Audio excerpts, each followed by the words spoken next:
Bonjour à toutes et à tous et bienvenue à cette nouvelle vidéo hebdo donc consacrée, on va parler crypto, blockchain, différentes crypto-monnaies analysées, trackers et puis également des actions qui sont plus ou moins liées aux crypto-monnaies et à la blockchain. Donc, dites-moi en commentaire si vous préférez que j'analyse les paires de crypto contre l'euro ou contre le dollar, parce que pour moi c'est identique en termes d'analyse. En plus, en ce moment on n'a pas une grosse mouvance entre l'euro-dollar, donc il n'y a pas vraiment des gros changements entre les deux analyses.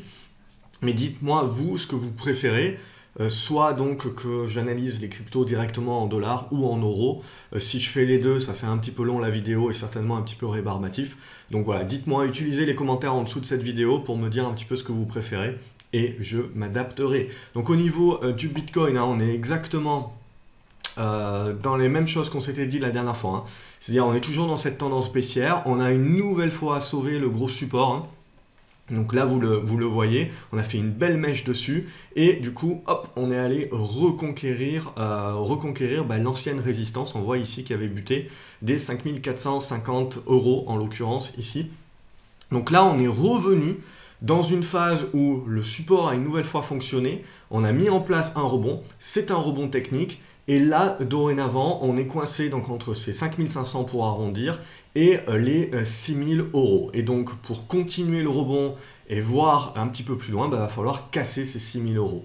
Et de là, derrière, ça va être très intéressant, puisque si vous vous souvenez bien, on s'était parlé il y a quelques semaines de ça, de la formation d'un triangle symétrique, que l'on avait donc cassé à la baisse, on avait fait le pullback ici.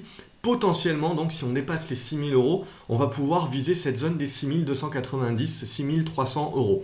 Et là, ça va devenir très intéressant pour savoir si on est dans la capacité de réintégrer cette figure-là.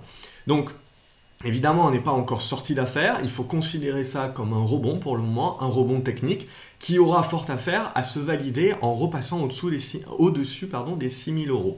Tant que l'on ne repasse pas au-dessus des 6000 €, on reste dans un rebond technique et donc il faut quand même rester un petit peu prudent. Mais au-dessus des 5500, on a quand même un petit côté positif. Si on repasse sous les 5500, on va revenir taper la zone de support et faire en fait un pullback sur l'oblique résistance que je vous avais montré la semaine dernière et je vous avais dit à partir du moment où on va la casser à la hausse, on va pouvoir valider un rebond technique et donc c'est ce qui est en train de se passer. Maintenant, ce rebond technique, il va devoir être confirmé. Et pour se confirmer, il va devoir dépasser justement cette zone des 6000 € à 6300 €. Et là, ça commencera à nouveau à être beaucoup plus positif pour le Bitcoin et tous les indicateurs vont commencer également à se mettre en branle. Et ça va commencer à devenir assez intéressant. Surtout pour éviter le massacre et pour éviter la panique et un nouveau sell-off et donc un nouveau massacre sur le Bitcoin, hein, ce qu'on s'était dit, c'était qu'il fallait absolument tenir cette zone, hein, des 4800, 5000 €. C'était ça vraiment qui était très important. Donc là, on peut pousser un petit ouf de soulagement, c'est le cas pour le moment, mais bien évidemment, il faut que ce rebond technique se valide pour prendre de la force, pour prendre de l'ampleur. Et là, on va pouvoir recommencer à redevenir positif sur la construction d'une figure dans les prochaines séances. Par contre, évidemment, si on annule ça, qu'on casse les 5500 € et qu'on reva chercher le support, là, il faudra évidemment que ça tienne. Et si ça commence à pas tenir, là, ça sera vraiment une grosse indication de méfiance pour la suite des opérations. On n'en est pas là pour le moment. Au-dessus des 5500, rebond technique. Il faut confirmer au-dessus des 6000 €. Et là, ça va commencer à devenir très intéressant pour la suite des opérations. Au niveau de l'EOS, donc si je regarde l'EOS euro, on est exactement dans la même chose, c'est-à-dire qu'on a tenu le support, on a rebondi sur le support, et là on est coincé entre les deux. Donc c'est-à-dire on a prouvé qu'on rebondissait, et maintenant il va falloir prouver en cassant les résistances que l'on confirme. Et donc là, ça devrait nous ramener dans cette zone à peu près des 9 € sur les hausses. Et là aussi, petit à petit, ça va nous permettre de construire. Donc là, on a un premier rebond qui doit se confirmer pour être plus fort. Derrière, on aura une consolidation certainement. Et dans cette consolidation, c'est là où il faudra regarder parce qu'on aura certainement la construction d'une figure. Et la cassure haussière de cette figure-là, là, nous donnera un signal d'achat qui sera beaucoup plus moindre risque, hein. Le but, on est toujours là, même sur des cryptos, quand c'est volatile. Mais vous avez remarqué, hein, la volatilité des crypto-monnaies a énormément baissé. C'est ce que je disais depuis plus d'un an, que pour moi, les crypto-monnaies auront un avenir quand leur volatilité baissera. Du coup, Ça nettoie le marché puisqu'on a de plus en plus, comme la volatilité baisse, on a de moins en moins de spéculateurs. On en a bien évidemment toujours beaucoup,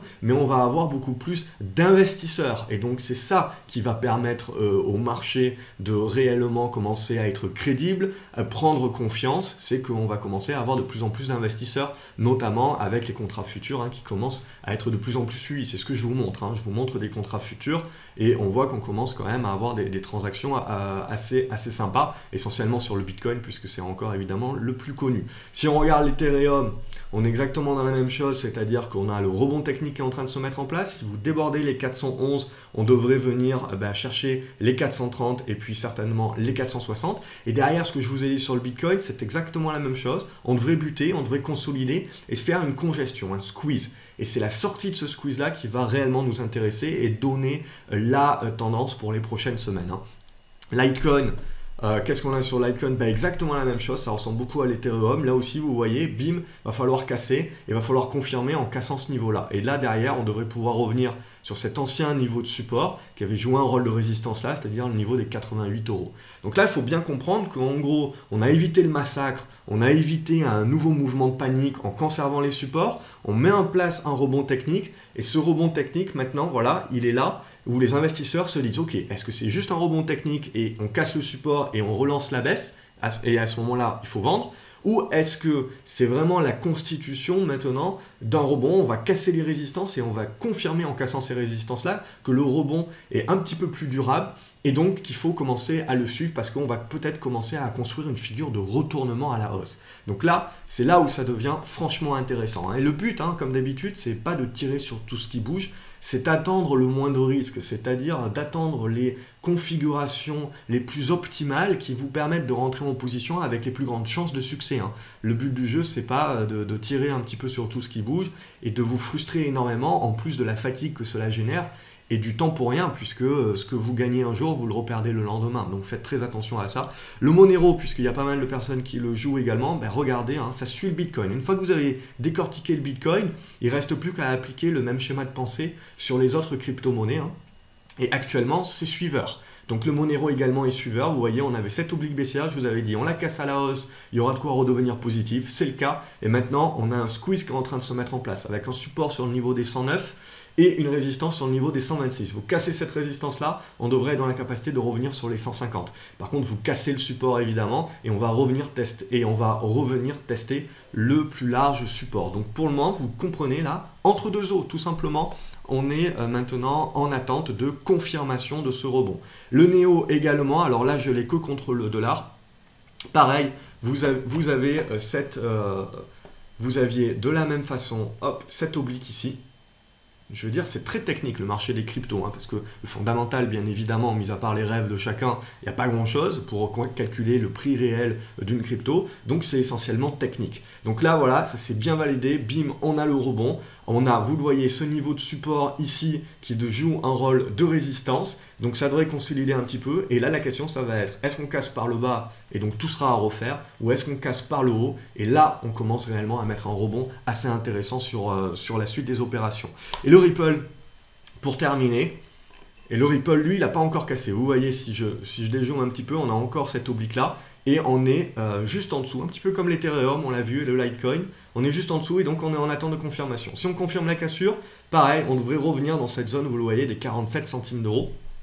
Et pareil, on devrait se commencer à construire une figure, puisqu'on voit on est dans une très très large figure de congestion depuis déjà de nombreux mois, depuis le début de l'année quasiment. Et donc là, le support continue d'être sauvé. On est en train de mettre en place un rebond technique. Il faudra suivre ce rebond technique pendant cet été, parce que potentiellement, on aura la construction de quelque chose de beaucoup plus intéressant sur la suite de ça. Et donc ça redonne un petit peu un nouvel espoir. Donc, au niveau des trackers, pas grand chose à se dire, le Amplify Transformational, pareil, je vous avais dit qu'il avait fait une bonne correction, il est en train de rebondir, mais là, hop, sur ce niveau-là, c'est un gros niveau de résistance. Donc pour le moment, pareil, on ne cherche pas à tirer sur tout ce qui bouge, on attend, il n'y a rien à se mettre sous la dent. Le Reality, c'est exactement la même chose, la même analyse. Vous voyez, on est sous les résistances, on attend la construction de quelque chose de plus intéressant. Donc là, c'est assez intéressant, puisque qu'est-ce que l'on voit? On voit que les actions qui sont liées à la blockchain, hein, pas aux crypto-monnaies nécessairement, sont plutôt dans une tendance qui est redevenue baissière dorénavant, donc en correction, donc on est plutôt en attente, alors que les crypto-monnaies, elles, sont revenus dans des zones de rebond où ça commence à intéresser de plus en plus de personnes et il faut regarder. Donc on voit que ça a changé, alors que là on avait eu une bonne phase haussière sur les actions liées à la blockchain, alors que les crypto-monnaies, elles, étaient en train de sauver leur support majeur et étaient pas loin de passer en gros massacre baissier une nouvelle fois. Donc on voit que c'est pas forcément, que les deux sont pas forcément liés. Par contre, quand on regarde des actions qui sont liées plus aux crypto-monnaies, voilà, comme Bitcoin Group qui est sur le marché allemand. Là, on voit qu'on avait cassé le support, bim, on met en place le rebond, et regardez, on a une bonne congestion qui est en train de se mettre en place. Donc là, ce qui nous intéresse, évidemment, pour redevenir positif, ça serait de repasser au-dessus des 38 €.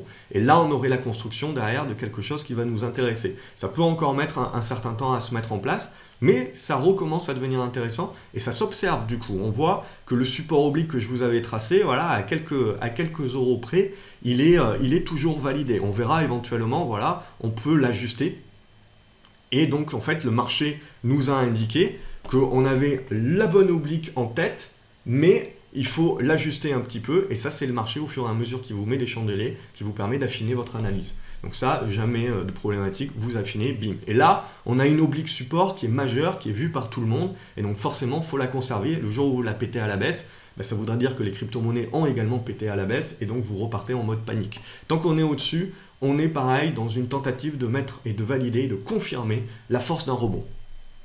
Au niveau du Bitcoin, donc ça c'est un tracker Bitcoin, bah forcément comme il suit un petit peu le Bitcoin, il est venu chercher un support, il rebondit. Mais là aussi, comme je vous l'ai dit, hein, vous le voyez, pour moi, tant qu'on n'arrive pas à construire une figure qui sera un petit peu plus mature, pour le moment on l'a pas, on a juste un rebond technique, et à revenir au-dessus de ces 12 $, 13 $, on n'a pas grand-chose d'intéressant sur ce GBTC, donc qui est le code de ce tracker qui suit le Bitcoin. Donc pour le moment, je dirais toujours en attente, mais pareil, un rebond technique qui peut aller jusqu'à ces 12 $, hein, 12,10 $. Éventuellement, qu'est-ce que j'ai d'autre? Je pense que c'est fini, parce que je suivais éventuellement toujours le Riot, mais là aussi, c'est une action hein, qui est cotée, et on est revenu, vous le voyez, sur des niveaux de soutien aux alentours des 6 $. Mais pour le moment, je veux dire, tant qu'on est sous les 7 $ ou qu'on n'a pas une configuration graphique intéressante, voilà, moi je laisse passer. Je laisse passer pour le moment en attendant que ça construise, que ça rebondisse et que sur la consolidation, ça me construise quelque chose d'intéressant. Je ne cherche pas à être pionnier, je ne cherche pas à anticiper et être visionnaire. Moi, je réagis par rapport à ce que fait le marché et peut-être qu'on gagne moins, mais on gagne beaucoup plus sûrement et surtout avec des probabilités qui sont beaucoup plus en notre faveur. Voilà ce que l'on pouvait dire sur le marché des cryptos.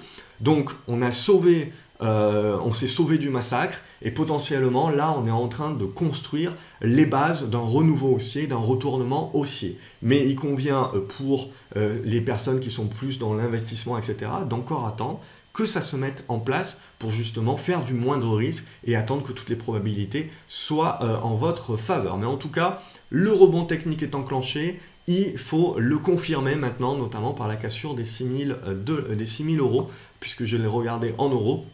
Et là, ça devrait commencer à attirer à nouveau pas mal d'acheteurs. Voilà ce que l'on pouvait dire cette semaine. J'espère que cette vidéo vous a plu. N'oubliez pas de vous abonner à la chaîne pour recevoir une notification et de cliquer sur la cloche. Comme ça, vous recevez une notification dès que je publie une nouvelle vidéo. Quant à moi, je vous souhaite une agréable fin de semaine et je vous dis à la prochaine vidéo. Salut!